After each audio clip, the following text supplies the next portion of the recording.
Hello everyone and welcome to the program. I'm Seun Okinbaloye in Lagos. The agitations across the nation has increased the tension to near a boiling point. The songs of unity and reconciliation are now on the lips of elders and leaders across the country. As the acting president meets with leaders of different regions, the leaders are also meeting in different parts of the country. For example, some leaders of southern groups are meeting in Lagos to strategize on how to douse the tension. The acting president does not mince words on those divisive tendencies in the nation. It's also clear that war sometimes starts not with bullets, but with words. Hateful, incendiary speech, opening floodgates of blood. The tongue, like the pen, is often mightier than the sword, because that is what pushes us. Knowing this, under no conditions whatsoever should we tolerate or excuse or justify hate speech or hateful conduct of any kind, especially where such is illegal. Let there be no doubt whatsoever of the resolve of government to ensure that no one will be allowed to get away with making speeches that can cause division, especially violence. The nation's parliament too is not unaware of the dangers in the oil crisis. Listen to some of their fears on the ongoings. If you have a problem and you are talking quietly and peacefully, nobody listens to you unless you begin to blow up things and make trouble. That is why you see every section of this country, people are trying to show their capacity to self-destruct. We must, as a country, begin to listen to people when they are not creating problems.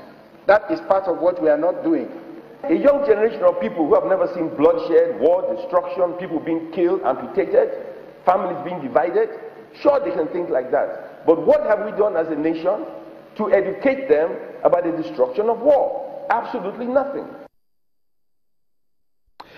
Very interesting dimension into the whole issue, as we are in a very interesting time as a nation. The National Assembly has asked for the 2014 Confab report, although they have gone on recess now, but can that move really douse the tension or resolve the crises as we now have it in almost every part of the country? Let's speak to one of the lawmakers, Senator Magnus Abe, representing River State. He joins us now from our Abuja studio. Many thanks and welcome to the program, Senator. The move by the Senate to call for the 2014 Confab report and that debate on the floor of the Senate appears to have opened another chapter which some people believe is perhaps a complex one.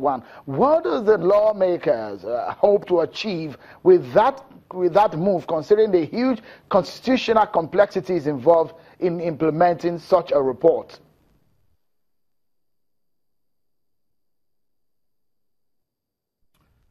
Well, Sharon, thank you very much. First, let me say that I was a member of the 7th Senate. And as you would remember, most members of the 7th Senate at that time were of the opinion that the confab was unnecessary, it was uncalled for, and they felt that that was the duty of the National Assembly to look into those issues.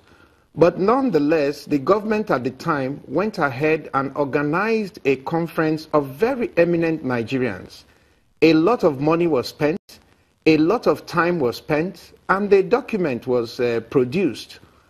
What the Senate has done, in my opinion, at this time in asking for the report, is that now that the issues of where we need to go as a country, what we need to do as a country, what can we do to bring this country together, make it more prosperous, more progressive, and more efficient, has become the topic of the day.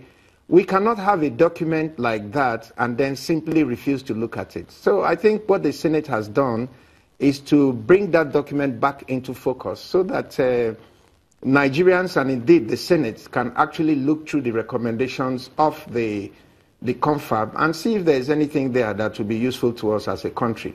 Maybe we should start from the very top of this whole issue.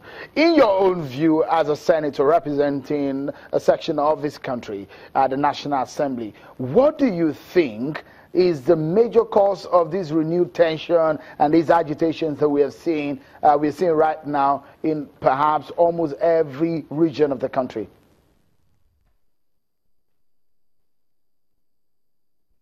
Well, Shehu, I am a senator of the Federal Republic of Nigeria, elected from the Rivers Southeast Senatorial District.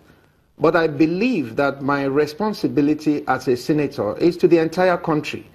So whatever affects any part of this country affects me, and it affects all of us.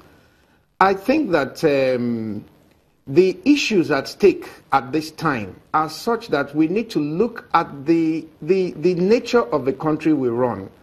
What is happening, like I stated during our debate on the national unity issue in the Senate, is that we have a country today where there is no ventilation for, people have issues, they have challenges, they are facing crises, like what is happening now with the whole issue of headsmen attack and all that. People are suffering through all these things, but there is no effective mechanism to explain to people exactly what is happening, what is being done about it, what measures are being taken, and what exactly the country, we as a country, are doing to allay the fears of people in some of these situations. So when people get to a point where they feel that except it is only when they are violent and when they are creating crises and causing problems that they are going to get attention, once you, even in a family as a father, you operate a system where you don't listen to your kids until they start crying and they're breaking things, you're going to find out that in the house, that is going to be the norm rather than the exception. When your children want something, they simply start crying and they're breaking up things so that they get your attention.